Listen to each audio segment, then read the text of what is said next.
What is up, though, Lions fans? It's your boy Motor City Don P. We're back here once again. You already know what it is when you see me in front of your TV. One thing's for certain, and three things are for sure. Number one, the Motor City Cats are indeed back at it. Number two, we came to give you stats and not none of that static. And number three, and perhaps the most important number of them all, number three, want to make sure you keep your Lions news pragmatic. And you may be asking yourself, how, Don? How, Mr. P, does one keep their Lions news pragmatic? Well, it's very simple. I'm glad you asked, and I'll tell you. Because I don't shy away. I don't shy away from giving you the information that you need. Smash the like button, subscribe, and share with your peoples. And once you've done that, in any order, you've kept your Lions news pragmatic. Indeed. And also, once you share this stream with your mothers, your brothers, your fathers, your sisters, your cousins, your uncles, your nieces, nephews, your fathers, brothers, sisters, cousins, friends, family, you name it. You name it. You have indeed cared about those people. We got some things that we gotta have to get into today. There's some things that some people said. Jared Goff is pissed off. Dan Campbell is talking about people. And I want to do a thought exercise with the chat. So, hey, a little bit later on when everybody gets in here, we will do our thought exercise because I think it is something that's necessary. I think with the type of fan base that we have, I think with the type of people that are in that fan base, that we need to do thought exercises together. We need to address some things because I think that there are some, I don't know. I just think that there are some things that are not true that many of us believe. And I want to try to debunk those things so that as we go forward as a fan base, we can be more like the Philly fans. Let's go ahead and get into it. All right.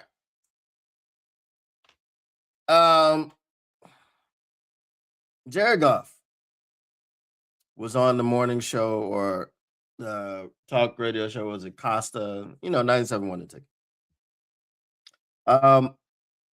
So they asked him the question. They said, we had some people calling in yesterday. What up, though, Lamico Cardenas?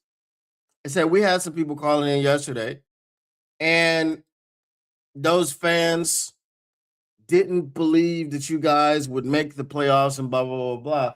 So Jared Goff laughs, and he goes, well, I don't know who said that, but, frankly, it pisses me off. Jared, you can be pissed off all you want. Here's my question. Who's your Michael Jordan? Right. Who's your Tom Brady? No, I'm not saying talent-wise. There's no Michael Jordan on this team. There's no Tom Brady on this team. Right? We're talking about the greatest of all time. Who's your Kobe Bryant on this team? Who's got the Mamba mentality? Because I asked that question because of this. Jared Goff, you have the nerve to get upset and to be pissed off that fans don't believe in you anymore, that fans don't believe in your ability to make the playoffs when you no longer control your destiny. That's number one. You don't control your destiny. You have zero control over making the playoffs.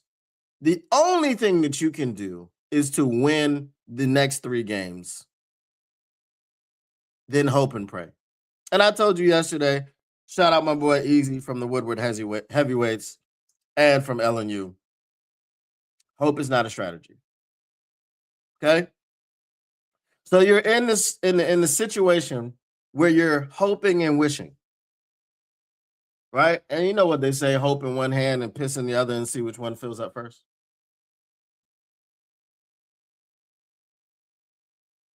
But you're pissed off.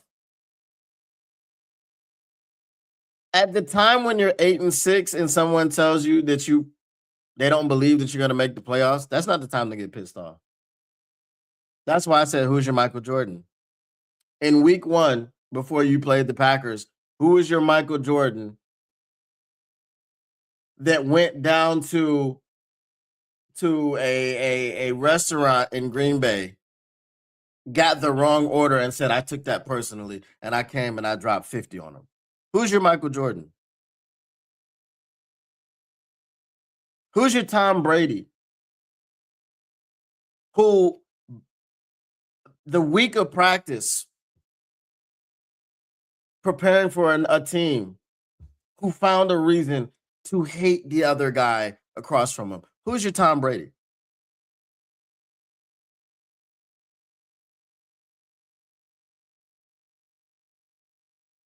Who's your Kobe Bryant that said, I'm dropping 84 points, and I don't care how many times I have to shoot? Who is that on this team? Because when you sit up here and say, and yeah, hopefully we'll just have to string these three together, blah, blah, blah, blah. Dude, it's too late for all that, Jared. It's too late. Right? Week 1 is when this needed to happen. When you said, hey, people came out and they didn't like your performance. Oh, well, I'm pissed off. They didn't like the performance. Okay, well, we know we can do better than that, and we're going to show y'all this year. And then right now you're sitting on 12, 13 wins. That was when it was time to get that chip on your shoulder and to get pissed off. And then correct me if I'm wrong, Jared Goff got pissed off earlier in this season when somebody said something. We're 8-6. So it didn't really matter, because where is your Michael Jordan? Where is your Kobe Bryant? Where is your Tom Brady? Who is going out and taking everything personally? Who is going out and finding reasons to hate the other team? Who is going out and say, I don't care what you do, I'm still going to get mine.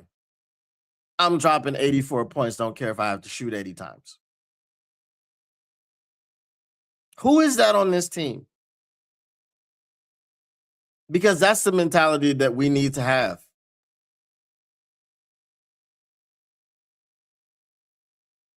That's the mentality that we need to have. Those people that I mentioned, you know how many championships are between those 3 people? Michael Jordan and Kobe Bryant have 11 together. Okay? 6 and 5. Tom Brady has 7. It's 18. That's damn near 20 championships between those 3 people.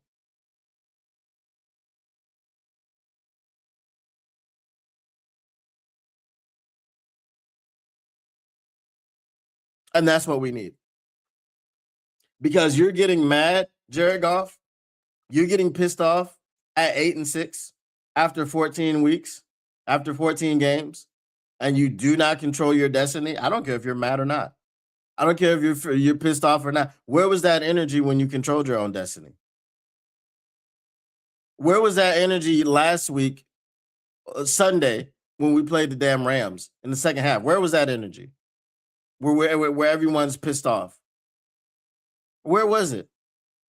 Because it doesn't matter now. It's now it's just for show.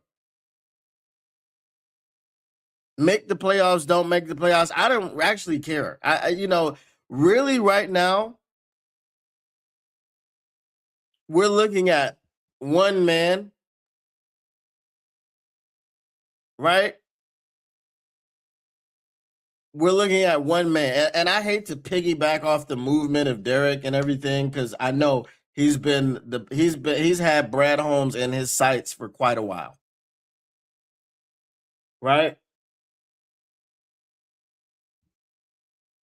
And I was once reluctant not to criticize Brad Holmes, but I thought that Brad Holmes would get it. And then this offseason, the arrogance and the bravado remained, and the moves did nothing. So remember, you could pump your chest out after you drafted Jahmyr Gibbs and people said you were crazy. And you got Brian Branch and you got Sam Laporta and you got Jack Campbell, all those guys in the same draft. You could pump your chest out because that was a phenomenal draft.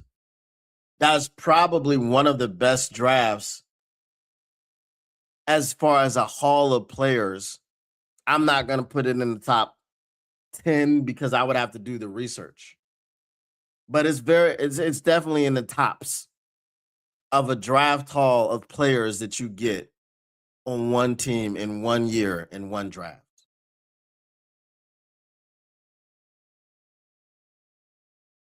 Right? But then you watch these other moves. You watch all these freaking projects. You watch his stubbornness. His the gaslighting thing really soured me on him. The gaslighting when he came out and said that the fans were angry or were upset because we got Aiden Hutchinson.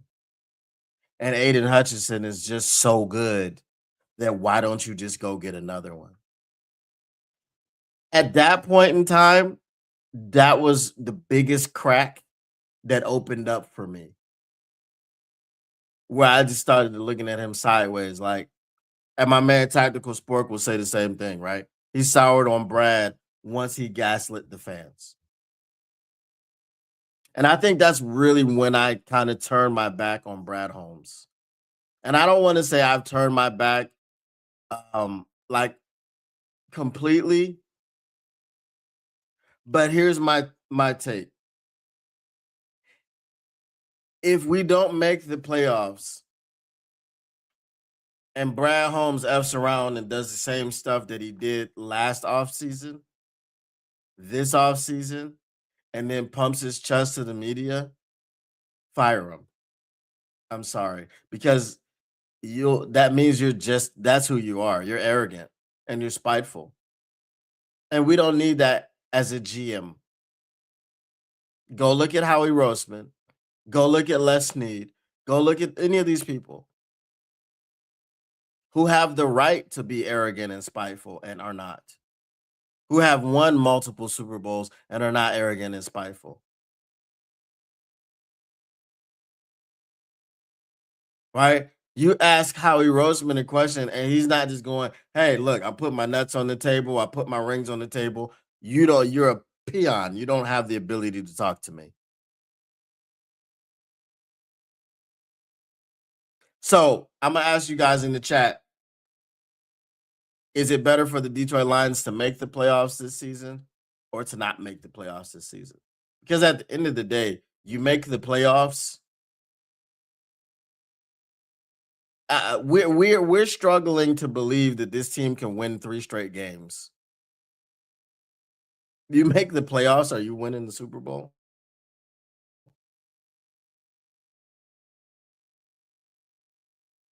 I mean that you were a Super Bowl contender.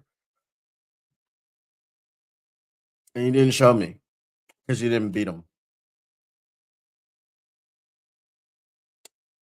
So whether you make the playoffs or don't make the playoffs, I think the outcome is the same. There's not going to be a Super Bowl. Obviously, not making the playoffs, there's no possible way there's a Super Bowl. But we'll get into other reasons why in a minute. But let me get to your comments in the chat. What up, though, Tater Bob? Lamigo Cardine says, Jared has to learn how to read the room of the Lions fan base. I mean, what do you expect, Jared? Y'all haven't won 2 straight games in 2 months. Facts. Big facts. Right? And that one was, I didn't even say that one, right? They need to feed Demo. They need to do a lot of things differently than what they're doing.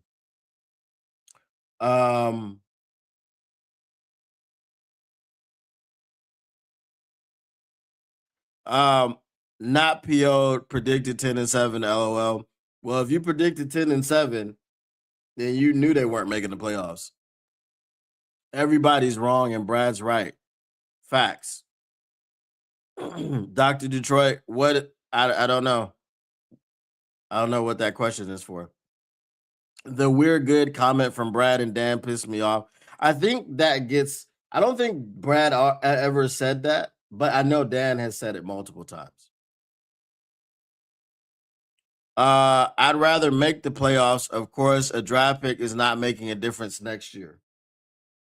Well, there are a few draft picks that we don't have that can't make a difference because we had to have Isaac Tesla.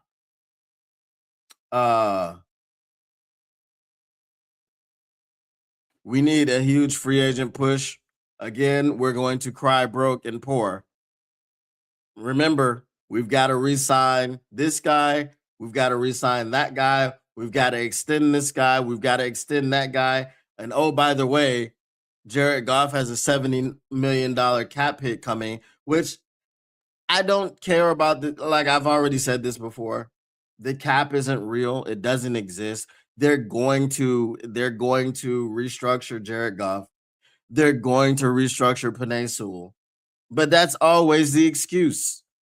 Either we don't have the money to pay the guy or the guy doesn't fit our culture. When you keep putting obstacles in the way of yourself, it's very hard to actually be successful. No one in life that constantly puts obstacles in their own way.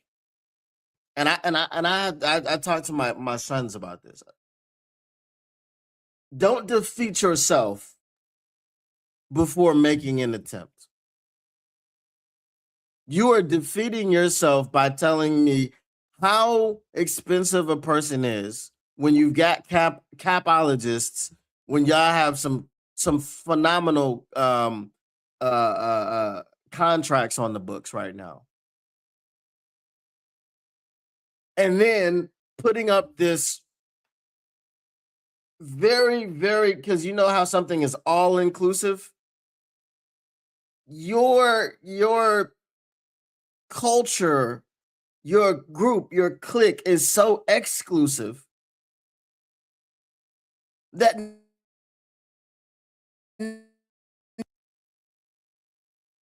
I to get.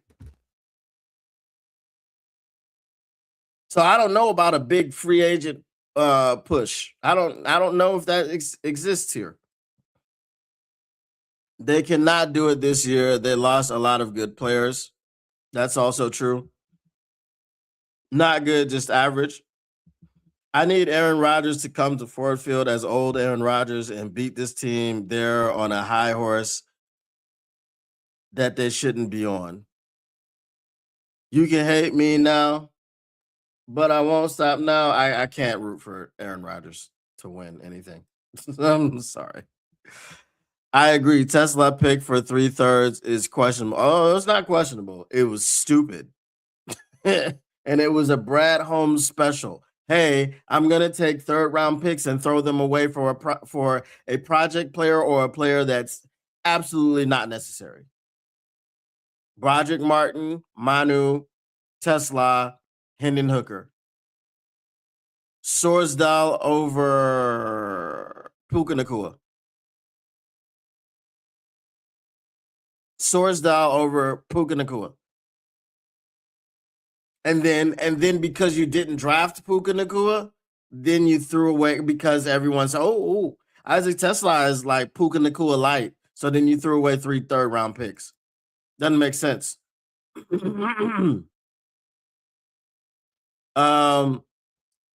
Is the window closing or has it slammed shut? I don't think it's slammed shut, but again, it is going to hinge on Brad Holmes being open-minded. If Brad Holmes is closed-minded, we're going to see this, this offseason. And then, the people that are calling him the smartest man in the room, they're right. And the only reason that I don't want to call him the smartest man in the room is because I want to reserve that for Bob Quinn. Once you go into, because look,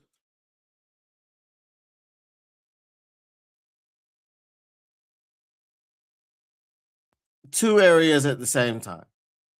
He could not secure a re-signing of Ndamukong Suh, and he didn't draft Aaron Donald because he listened to his dumbass offensive coordinator who said that Eric Ebron was the missing piece. I'm telling you, if those two things were different, Martin Mayhew would probably still be here. I'm telling you.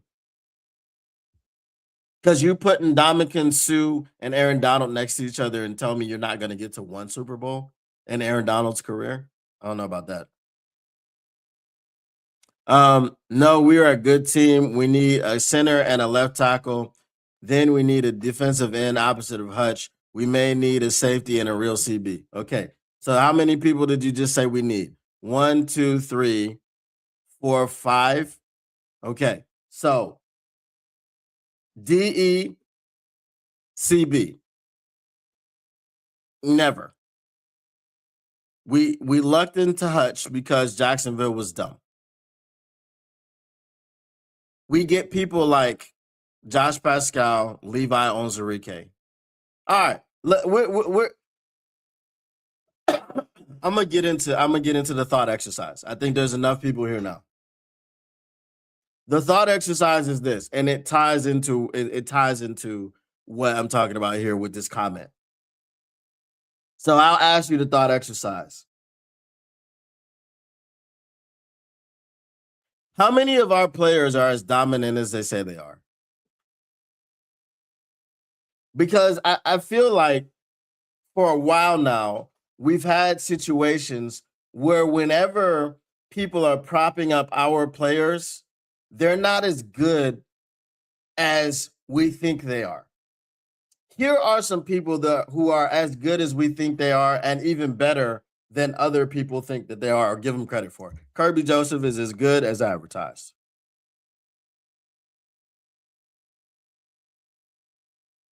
Okay?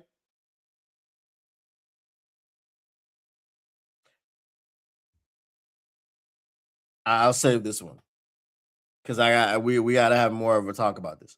Kirby Joseph is as good as advertised. Jahmyr Gibbs is as good as advertised. Jahmyr Gibbs is being hampered by improper usage. As I said, if someone would please go and look at how the Atlanta Falcons use Bijan Robinson and imagine Jahmyr Gibbs being used in the same way.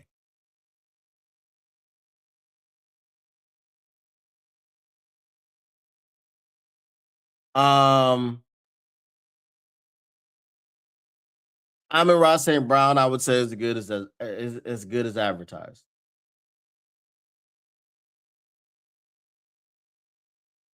I would say the JMO hype is real. Except for one of the players that I just mentioned. What do all the other ones have in common? What up to Mr. Rao 313?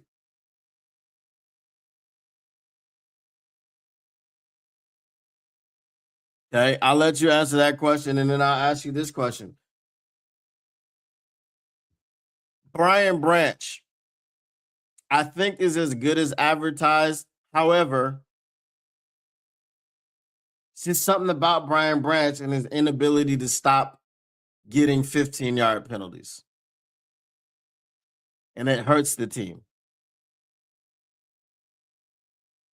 I don't think it's his skill set and his ability to play the game of football that hampers Brian Branch. I think there's a mental thing there that stops him from being exactly who we think he is and exactly who his stats say that he should be. So I'm not going to look at him from a talent standpoint. Is Aleem McNeil as good as they say he is? Is he even a top 10 defensive tackle in this league? He certainly has not been this year. Has he ever been?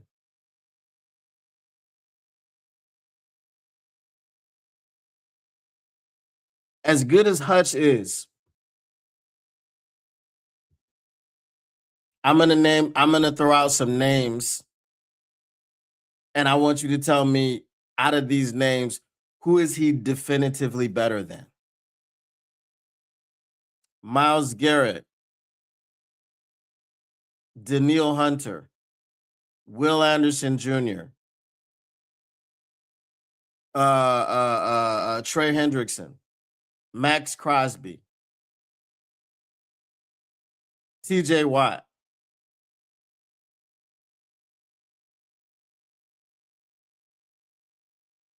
Okay, I'll say it again. Daniil Hunter, Max Crosby, Will Anderson Jr., TJ Watt, Myles Garrett, Trey Hendrickson.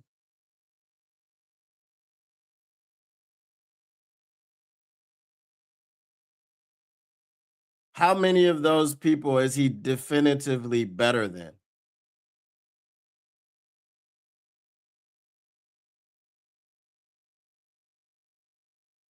We have no corners that we can say anything good about. Brad Holmes is a DB snob, as he calls himself. We've had no secondary the entire time he's been here, other than our two safeties, other than the Carlton Davis trade, which he couldn't sustain because he wouldn't re-sign him. Last year, you could say we had a dog-ass secondary, but he let all that go away because he thought he could be cheap and get Carlton Davis a deal on the cheap. And then he got a deal for $20 million a year and said, I'm taking it because you're on that bush.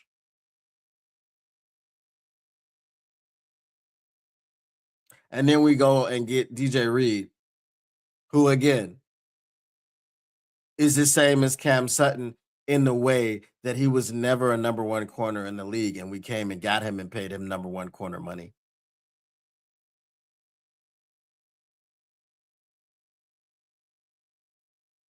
How many of our guys are who they say, or who we say they are?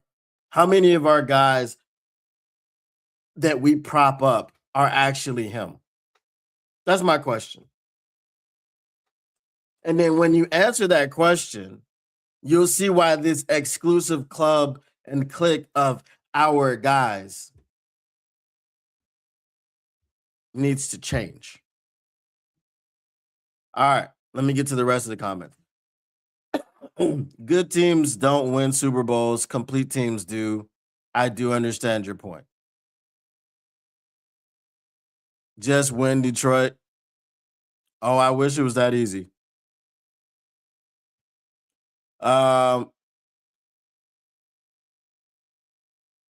We need a QB Detroit Lions. Would Z still be playing if we signed him and started him? Yes. 100%. 100%.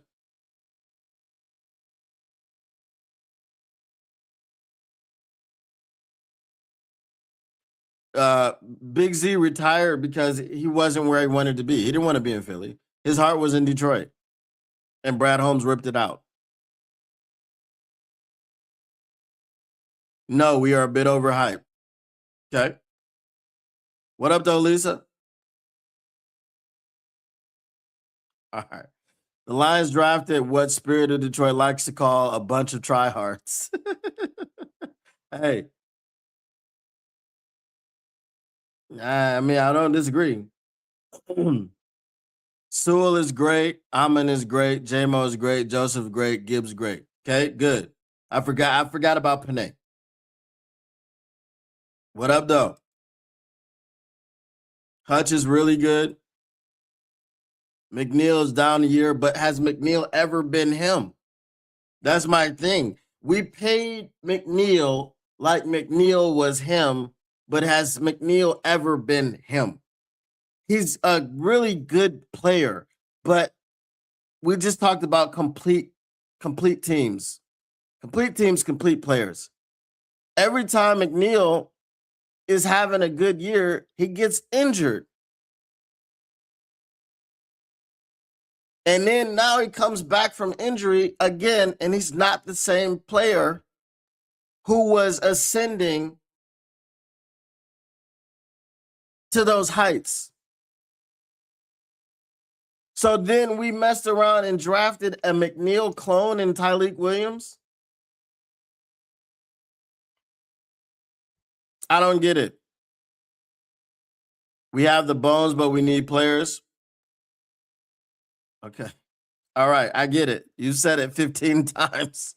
The Falcons are losing, but you want him to be used like Bijan. No, no, no.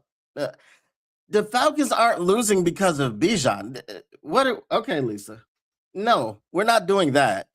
We're not doing that at all. Nah. Lisa, you usually solid, but we're not gonna do that one. I didn't say that at all. Branch is really good. Laporta, okay. Well, Laporta's injured, so I forget about Laporta. Last year for Monty, he was really good, yeah, and we stopped bringing him. Has Branch hit his ceiling? Branch won't hit his ceiling until, as I said, the mental aspect. Whatever it is, the reason that he's always getting 15-yard penalties, the reason that he's crashing out, the reason he's getting ejected, the reason that he's getting fined, until he breaks out of those things, he won't hit his ceiling. And we won't know how good he can be.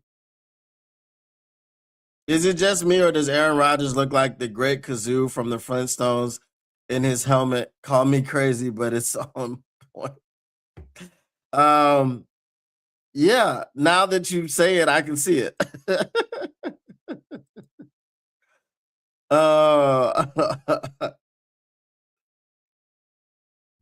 He's just below them guys. Okay. Hutch. Kirby may not be coming back. His knee is bone on bone, full of arthritis. I mean, maybe not this year, but he'll go to Germany and get some procedures done and come back, and you'll have to shoot him up on Toradol, and yeah.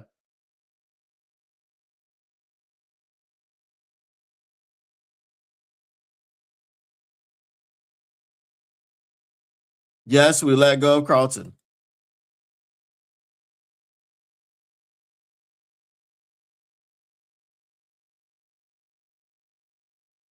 You think Hutch is better than Daniil Hunter?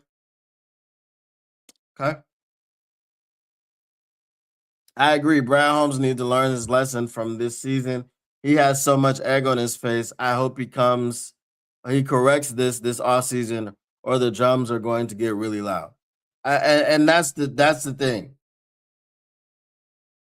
Will he be able to do that? What up to Robert Stevens? Or is it Ron is gonna mess around and get blocked. I'm gonna tell you that much right now. What up though, Mr. Detroit City? I want to give a shout out to Mr. Detroit City, because me and Mr. Detroit City have disagreed on like players and stuff, but Mr. Detroit City has never been disrespectful. He's never been disrespectful, right? And so shout out to him.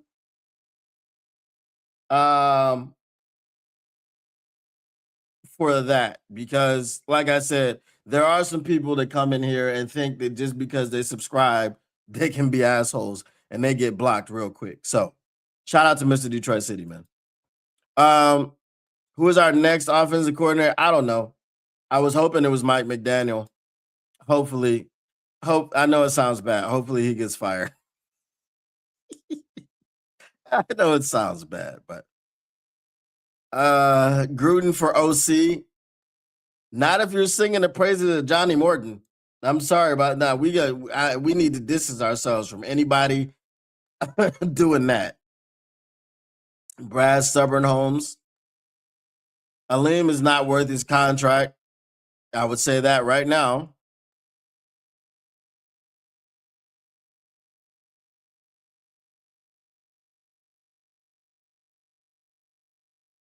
Yes, we know this. Who are you repeating this to? I don't think you've said it. Um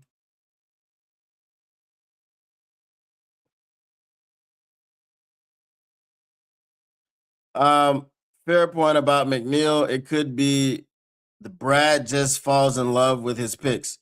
And that's a problem. Because it takes him so long to admit he was wrong, right? This is where we're getting. It took him so long to admit he was wrong about Broderick Martin. It took him so long to admit he was wrong about Hendon Hooker.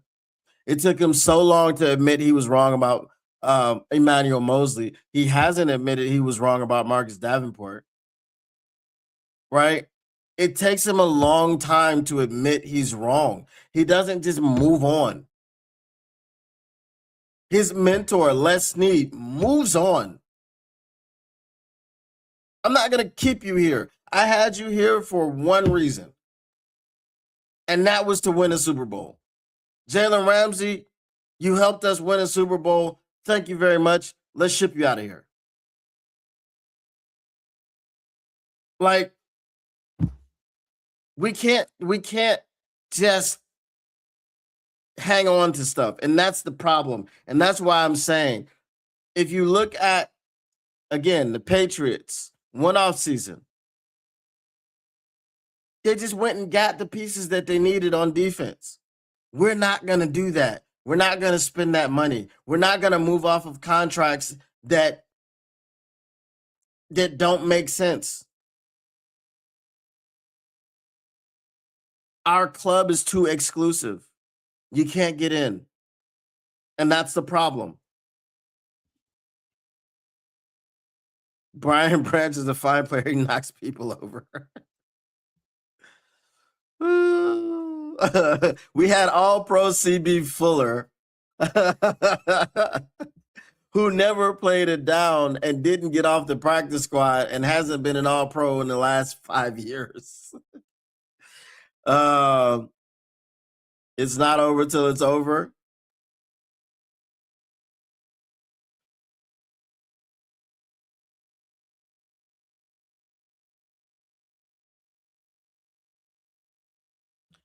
I just read an FB post by someone that Deion Sanders will coach for our Detroit Lions. It won't happen. So you have to be careful about those Facebook posts because a lot of them come from Nigeria and other places, and I don't know why they're there. I don't know why people keep clicking on them. Yeah, it doesn't make sense. Uh, Ron seems to be a hater, tired of playing at home by himself. Sure hangs out here with real ones. Yeah, he was okay when the Bears were like, lowly, but as soon as they got up to like he's been insufferable since. So we might have to give him some humble pie. Sheila isn't letting Dion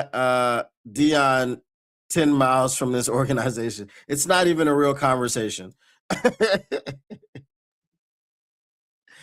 Yep, that's why I was saying.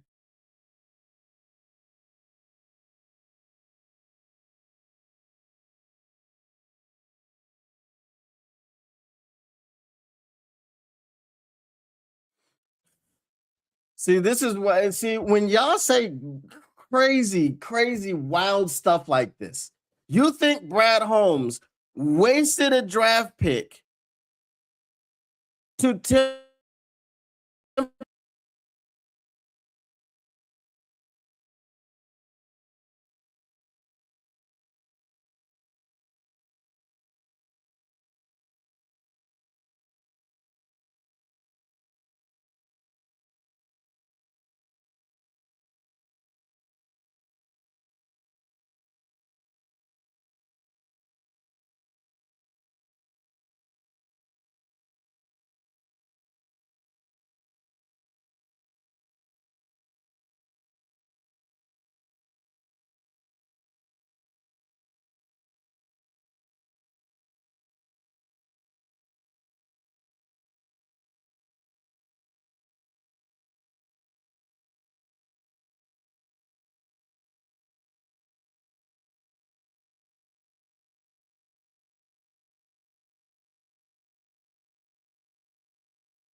Okay, we're back.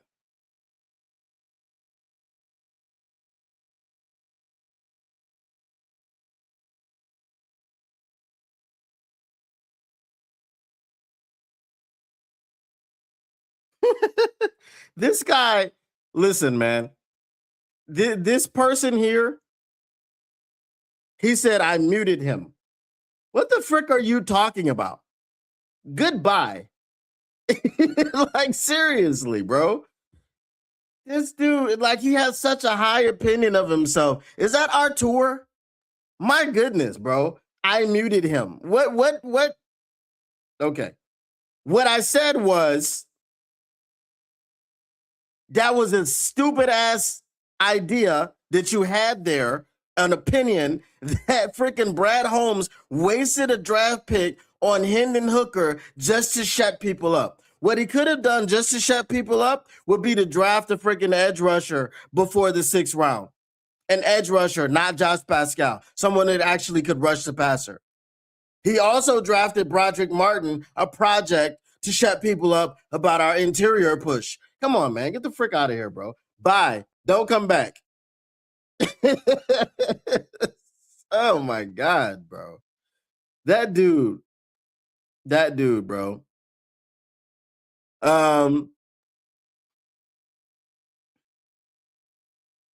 As I said, because Brad knows best and you do not. You know nothing. Brad knows everything. Right? As I said, a project. A project.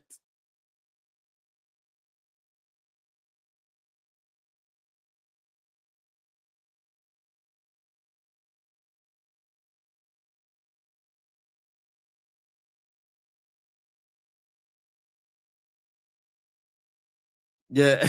He said I muted him and I was like, my microphone cut out. So how is that me muting him? So stupid. We have a good team, but the rest of the NFC has gotten better. So now, what is our GM going to do next? Our good isn't good enough. Um, what up? What up? Those sack the pack. This is the Charlie Chaplin part of the show.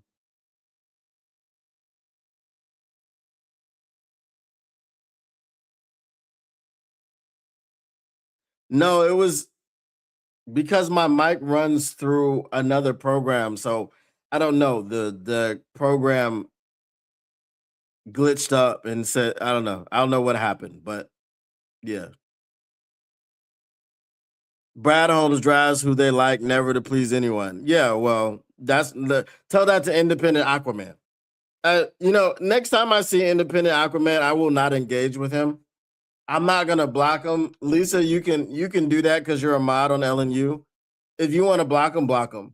Because I mean, this uh, dude is delusional. I've been called golf phobic by him before. Then he unsubscribed. He comes back like a month later, and now he's freaking sitting up here talking about Brad Holmes. Like no one wants to hear these tinfoil hat freaking theories that you have. And every time he comes into a chat, he tries to take over the chat. No, bro. Like you can block him if you want to. I'm done engaging with him. He'll be back during the off season, and I won't put anything on the screen for him. Nothing. Mike McDaniels would be nice if they let him go. Yes, I've been, unfortunately preying on that man's downfall. Dude, Lions fans are interesting. They really can be delusional. Yes, especially the ones that have agendas. Whether you hate golf or love golf, you have this agenda and you just come in and when someone doesn't agree with it, you throw a hissy fit and you leave. Bye. You know what I'm saying? He left. He left. But when I'm talking about banning him. You know what I'm saying?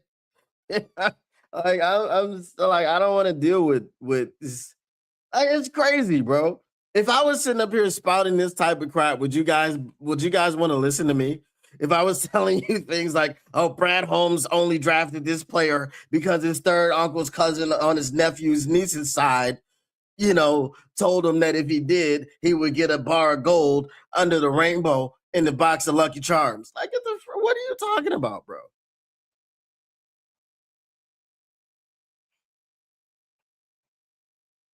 Yes, he does. I know I don't like a lot of Brad picks, but I love others. But it's his free agency stuff where I think he fails miserably. To me, he is a great scout, but his GM skills are questionable. Yeah, sometimes it just doesn't translate. I'm telling you. There was someone who said that he was living off the Jahmyr Gibbs pick, which is not totally untrue. It's way off base, but you got the draft right. He's not living off one pick. It's the one draft that he knocked out of the park, which I said is probably one of the top drafts. It's the Jahmyr Gibbs draft, where you got Jahmyr Gibbs, Sam Laporta, Brian Branch, Jack Campbell.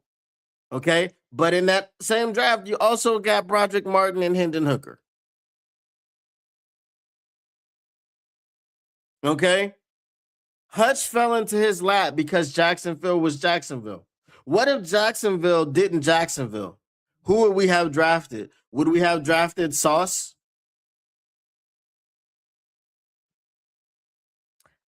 Here's another thought. Here's another thought exercise for you guys. Follow me on this one.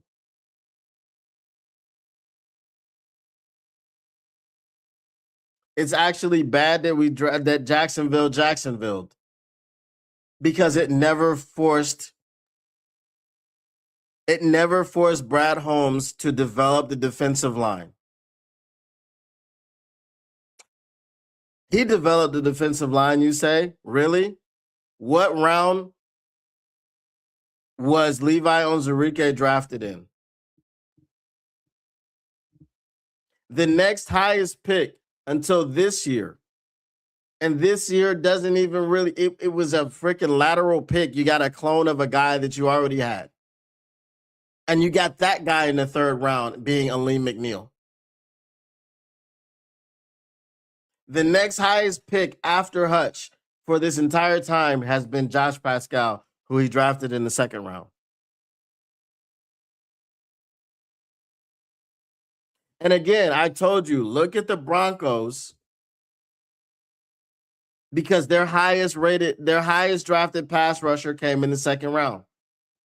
They have a guy doing damage who was drafted in the seventh round, Jonathan Cooper. So it's not about the round in which you draft the people in, but the impact that they have.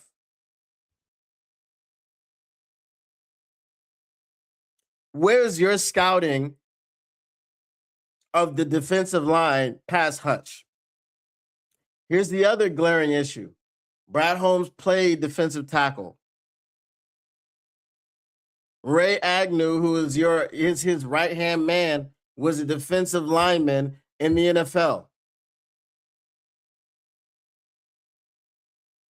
And neither one of them can identify defensive line talent.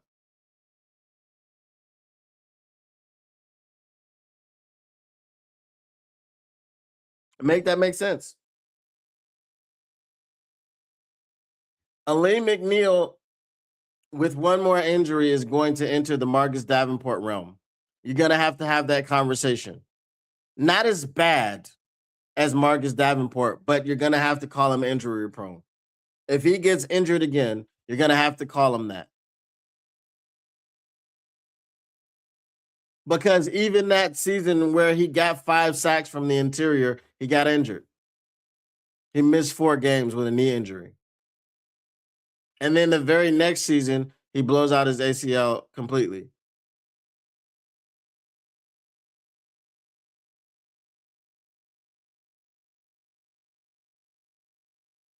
So he's been injured, I think, 3 of his 4 seasons. He's dealt with some sort of injury.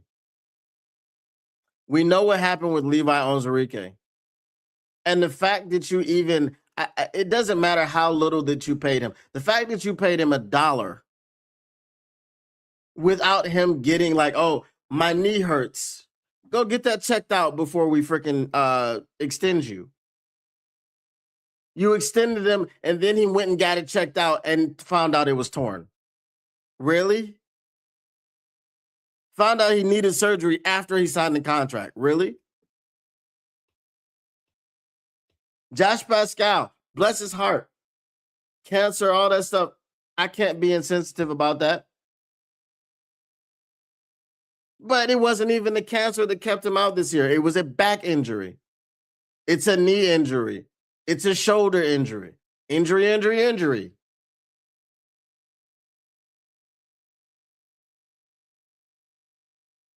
El Qadim Muhammad, who's tied Aiden Hutchinson in sacks, was on his couch last year when you got him.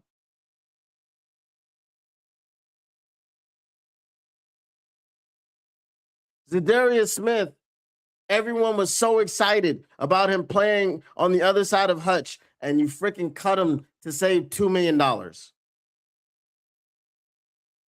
A $2 million you wouldn't have had to save, I might add, if you hadn't given Levi Onwuzurike a contract. Does anybody think about that? Does anybody think about the fact that you cut Big Z and gave the money to Levi Onwuzurike?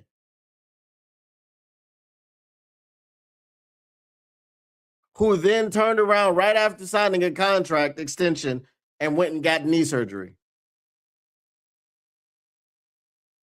And it was a 1-year extension for more money than what you would have paid Big Z. I believe it was one year, $5 million.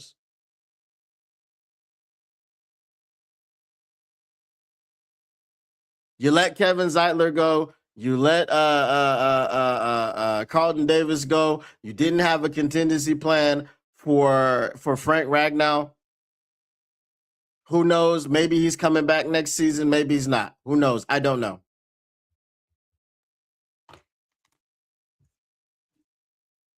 Anyway, you know what time it is. Mailbag.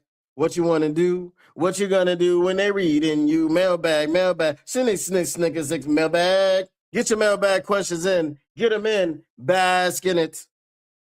All right. Let me try to get through your comments as you bring your mailbag questions in. I like all the opinions because people have weird ideas on how stuff works. But if your idea is and you get pissy about it because someone won't entertain it, okay. You know what I mean? But that was probably the reason your idea was in the first place, because you're not in touch with reality. I think Brad has done a great job not mortgaging the future. So you think sustained success is the way to go? If you don't mind, Sack the Pack, how old are you? I'm not attacking you. I just want to know how old you are because I want to understand your mindset. He's living off the Sewell pick.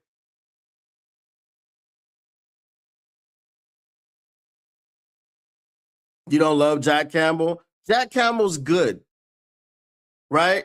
Jack Campbell's good, and Jack Campbell's going to get that contract. But here's the thing.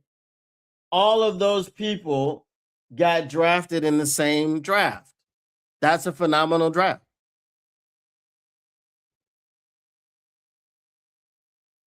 Facts. His D-line picks blow for sure. Right.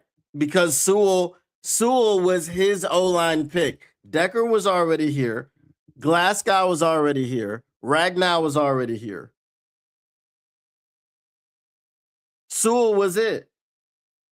Who else did he get? Colby Sorsdale? I'm talking about before Tate and Mahogany. Colby Sorsdale, the bane of my existence.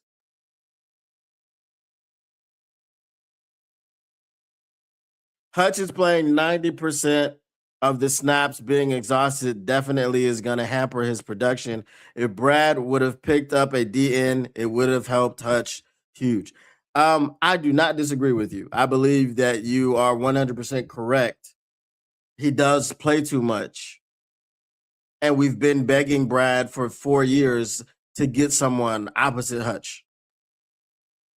But he just won't do it because Hutch is too good, and we're all mad that he drafted Hutch, and he won't just go draft another one. Yeah, we are. We're good. So says Dan Campbell. Mm-hmm. FA stuff bad, bro. His FA stuff is bad.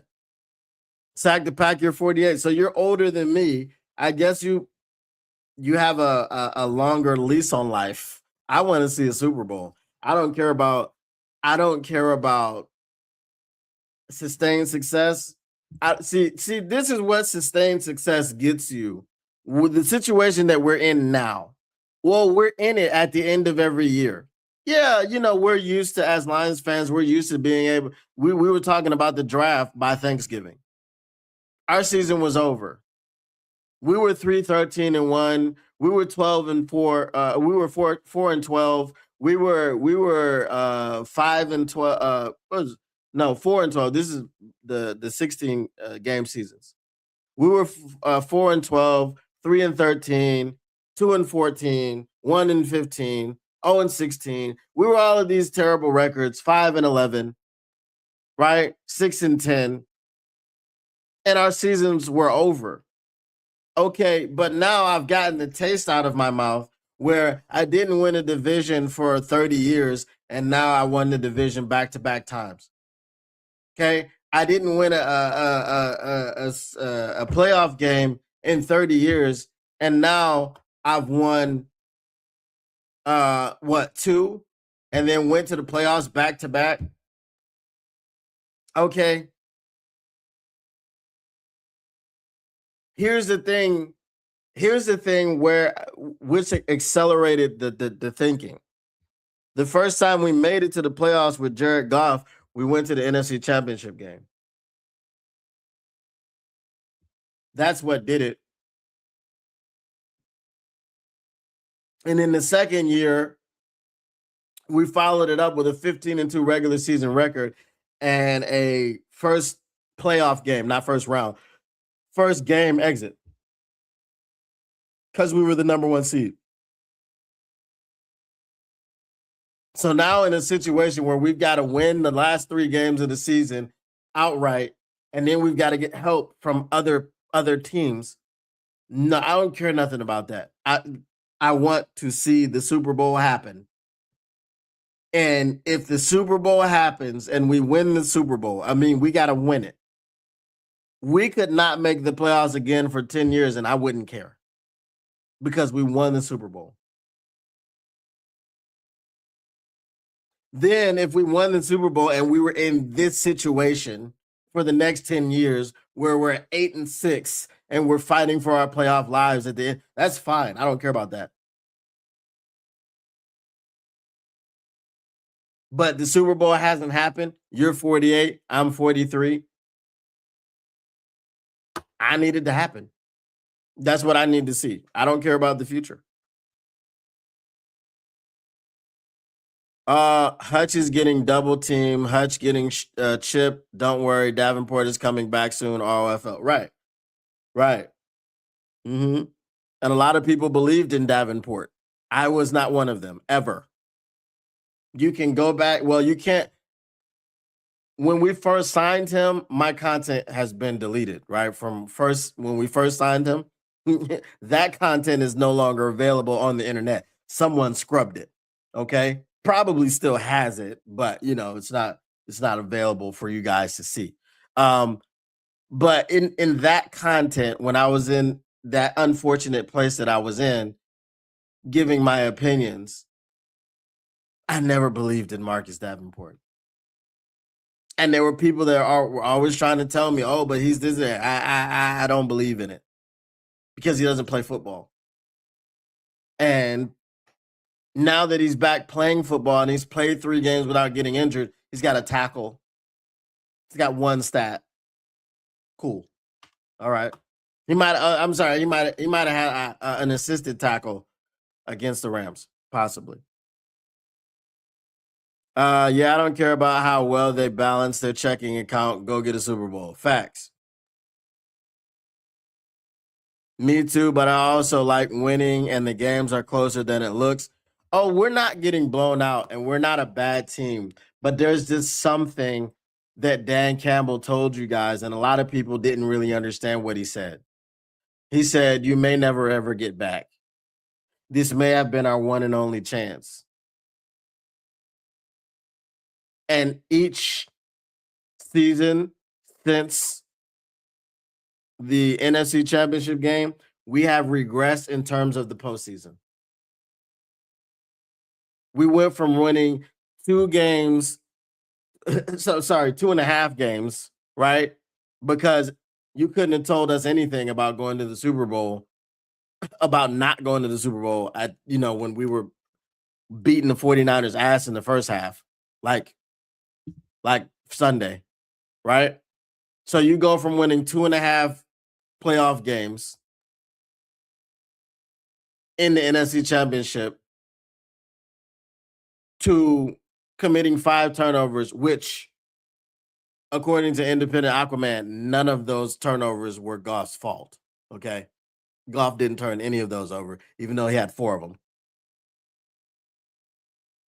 Okay. You went from NFC Championship game to getting the number 1 seed and losing your only playoff game that you played in front of your home crowd to, in this situation, if you don't win all 3 of these, you're not making the playoffs. And even if you do win all 3 of these, it's still very easy for you not to make the playoffs. We have a 36% chance, 36% chance to make the playoffs. And even though you have to play the Bears and beat them, that still doesn't mean you're making the playoffs if you win all 3. You have to have teams lose and collapse and so on and so forth. Because there are like 3 teams in front of you. So this is what I mean about what Dan Campbell said. A lot of people wanted to kill him for it. A lot of people didn't understand what he said, but that could have been your best chance, and you freaking blew it. See, you're 54, so you know what I'm saying. Season ticket holder for decades. You know the pain. We all know the pain. We won Super Bowls. We're good. Yep. That's what Dan Campbell said. He said we're good. All right, y'all. I'm gonna go ahead and get up out of here. We don't have any mailbag questions today. I appreciate those of you who came through, hung out. I appreciate those of you who were respectful, unlike Independent Aquaman. Um, there's a guy named Donkey Kong, and every time I see Donkey Kong in here, I time him out immediately. And I think I'm gonna go to doing that with Independent Aquaman. Independent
I just need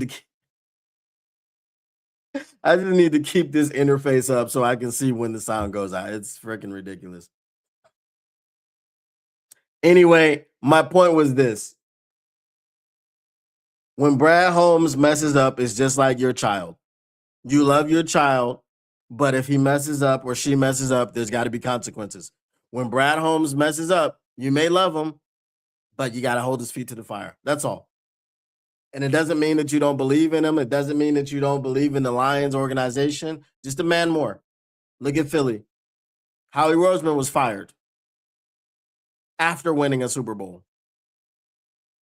Okay? Or after getting to the Super Bowl, whatever the case may be. What he was fired. Okay? Comes back, wins Super Bowls. They fired Doug Peterson the year after he won the Super Bowl. It's not that hard. We got to hold these people accountable. All right. Appreciate y'all once again. Once again, the Motor City Cats R&D back at it. We came to give you stats, not none of that static. Whatever you do, make sure you keep your Lions news pragmatic, and we are out. Peace.